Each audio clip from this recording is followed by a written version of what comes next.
Olá, seja bem-vindo ao meu canal. Eu sou o professor Perona Júnior e aqui você vai aprender contabilidade e direito tributário de uma maneira prática e objetiva. Então, dentro da série que estou falando a respeito da reforma tributária, a gente vai dar continuidade, falar da IBS e da CBS, à luz do que dispõe a Lei Complementar 214 de 2025. E o tema de hoje eu vou falar sobre a não cumulatividade desse tributo que está previsto na lei complementar. Nós temos já uma videoaula que eu fiz com o professor Eduardo Natal, então eu recomendo você assistir, no qual ele também aborda com bastante propriedade em relação a este tema. Então, qual que é o objetivo dessa nossa videoaula? Falar sobre a não cumulatividade da IBS e da CBS, à luz do que dispõe a Lei Complementar 214 de 2025, né?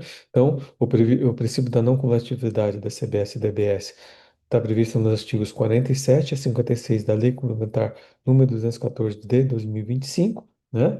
E qual que é a regra geral, né, a respeito da não cumulatividade da EBS e da CBS? Então, os créditos são apropriados quando os débitos do fornecedor são extintos, previsto no artigo 27. Exceções, operações de uso e consumo pessoal, artigo 57 e outras hipóteses restritivas. Então, esses créditos podem ser apropriados quando os débitos do fornecedor são extintos, ou seja, através do pagamento. Então, quando o fornecedor fizer o pagamento, né, desse tributo, seja por compensação, ou seja por qualquer modalidade, extinção desse crédito, como a gente viu na aula passada, o adquirente pode fazer a compensação desse valor, né? Quais são as condições para a apropriação desse crédito, né? Pelo sistema da não coletividade da CBS e da IBS. A documentação, comprovação por documento fiscal eletrônico e idôneo. Segregação. Créditos de IBS e CBS não podem ser compensados entre si, não pode haver compensação cruzada, então eu só vou poder compensar crédito de IBS com débito de IBS, crédito de CBS com débito de CBS, né? O valor do crédito corresponde ao débito extinto do fornecedor, então essa é uma das grandes diferenças, né, em relação a essa não cumulatividade, inclusive o professor Eduardo Natal comentou, é que eu só vou poder tomar o crédito quando houver a extinção desse débito por parte do fornecedor. Então, eu não posso fazer como eu faço hoje, somente com base na nota fiscal. Ele precisa comprovar que há extinção por parte do fornecedor para poder fazer a tomada do crédito. Ou a créditos presumidos quando houver previsão em lei. Exceção dos combustíveis em regime específico, dispensada a comprovação de extinção e aquisições de habitantes do Simples Nacional. Os créditos são permitidos pelo comprador. Então, eu posso tomar crédito, né, de aquisição de empresas do Simples Nacional. Restrições a estornos de crédito, né? Quais são as restrições e estornos de crédito da IBS e da CBS? Perdas de bens. O estorno é obrigatório em caso de perda, furto ou deterioração. Então, se houver perda, furto ou deterioração, eu não vou poder tomar o crédito, tem que estornar esse valor, porque eu não vou poder, não tem aquisição por minha parte, eu vou vender essa mercadoria. E no caso do ativo imobilizado, o estorno é proporcional à vida útil desse bem. No caso de devoluções ou cancelamentos, o fornecedor pode apropriar o crédito se o adquirente não for contribuinte. E no caso do Simples Nacional, o optante não pode apropriar crédito, né, o seu optante do Simples, né? E o comprador, regime regular, pode acreditar-se do valor pago pelo Simples, né? Então, o comprador pode, eu, como sou optante Simples, tenho um regime especial, não vou poder apropriar crédito, porque eu já estou pagando uma alíquota diferenciada por ser optante do Simples Nacional. Operações sem direito a crédito, por isso no artigo 49 da Lei Complementar 214. As operações imunes, isentas ou alíquota zero, não geram crédito.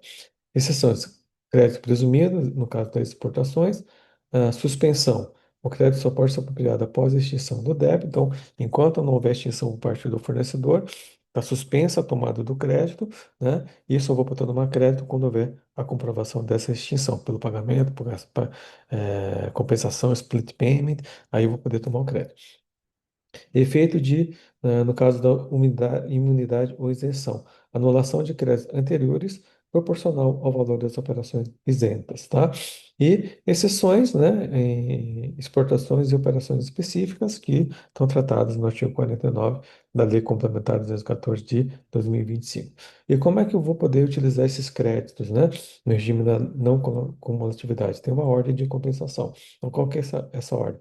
Primeiro, eu vou utilizar para abater débitos anteriores, vencidos e não extintos, depois débitos do mesmo período, por ordem cronológica, ou débitos futuros ou objeto de ressarcimento. Então, essa é a ordem cronológica para a utilização desses créditos pelo regime da não cumulatividade da EBS e da CBS.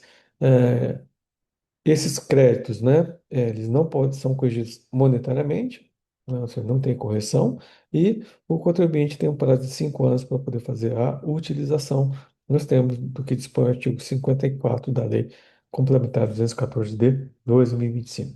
É proibida a transferência desses créditos, então eles não podem ser transferidos, só podem ser utilizados pelo contribuinte, artigo 55 da Lei Complementar 214 de 2025, exceção nos casos de fusão, cisão e incorporação, que é mantida a data original do crédito, então eu posso fazer essa transferência nessas operações societárias, mas não posso, regra geral, fazer a transferência de um contribuinte para outro, né? Isso está previsto no artigo 55 da Lei Complementar 214 de 2025. E aqui tem um quadro resumo referente à não cumulatividade, só para vocês terem uma ideia. Então, aquisições com débitos distintos gera crédito, né? Então, adquiri de fornecedor e ele comprova que pagou, compensou, fez split payment, eu vou poder tomar o crédito. No caso de unidade de isenção, anula créditos anteriores. No caso de alíquota zero, mantém crédito. Simples nacional, comprador apropria crédito equivalente. E perda de bens, estouro proporcional. Então, de uma maneira geral, esse é o resumo, né, do que está previsto sobre a não cumulatividade do IBS e da CBS, que está previsto na Lei Complementar 214 de 2025. Então, o objetivo dessa videoaula é dar uma noção geral para você e cabe você estudar esse assunto e poder se inteirar e poder se aprofundar. Então, é isso que eu queria falar na videoaula de hoje. Obrigado por assistir esse vídeo. Se gostou, compartilhe, se inscreva no canal e ative as notificações, porque a sua participação é bastante importante para o desenvolvimento do canal. Obrigado, até a próxima.